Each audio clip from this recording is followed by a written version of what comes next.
everybody, this is Brittany from Teach Me ABA, and today I thought I would make a very fun video that will help you with your organizing skills, especially if you're a graduate student and you're accumulating those BCBA hours at your company. I want to talk about the kind of agenda or planner that I use. This one is about maybe like 5 inches. I got it from Target. The reason I like having it this size is because since we're always on the go as behavior analysts, this fits in my laptop bag and it's not bulky, so it doesn't take up too much space. Personally, I like buying an agenda or planner that has the dates for every single day. So a daily planner is what I like to have. This one goes from about 6 o'clock in the morning until 7 in the afternoon, in the evening.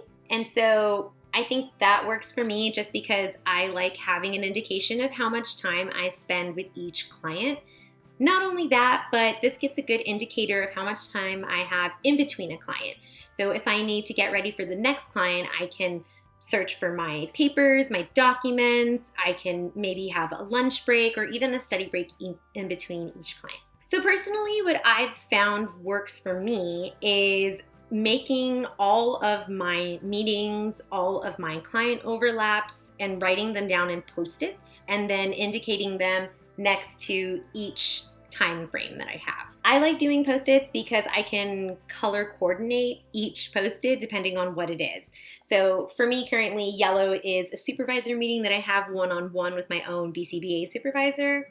The gray colors are for each client overlap, and the green colors indicate whether I have a team meeting, if I have treatment integrity that's going to be taken, or if I have a parent training that I'm going to be doing. Now, the beauty in Post-its is that if I have a cancellation, I can take off these Post-its and then I don't have to have that written in my agenda anymore, and it won't cause confusion as to whether I had hours accumulated that day or not. Now, at the end of each week, I like to have a larger Post-it that is a different color from the rest, and I like to indicate how many direct hours and how many supervisor hours I've accumulated.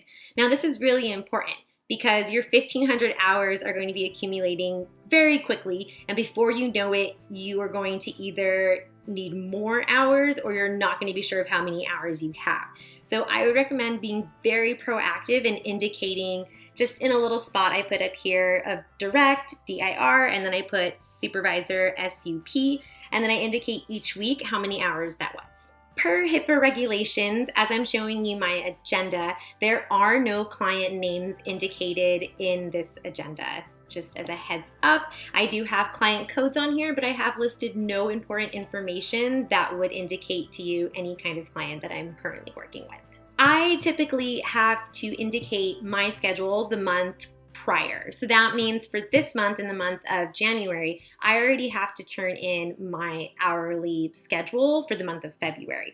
So this is really important, especially when you're going to take the time and create your own agenda, because you want to make sure that it's going to match with whatever you have in your online platform. In my agenda, I also like to indicate as to whether I'm going to be taking treatment integrity for a particular client. As I mentioned before, if there's going to be parent training or if there's going to be a supervisor meeting. I like to do that just because I need to make sure that all of my documents are put together. Of course, as we're behavior analysts and we're always on the road, especially if you're leaving your home to go to a client's house, you definitely want to make sure that you're looking at your agenda. So if there's any other tip I'm going to give you is that if you're going to have a handheld agenda, to make sure that you are consistently looking at it prior to the start of your day.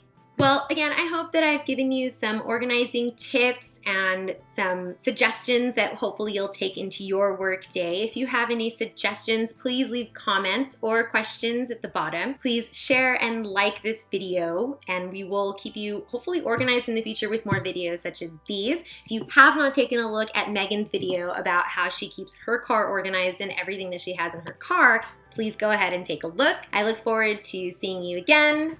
Have a great day. Again, this is Brittany from Teach Me ABA.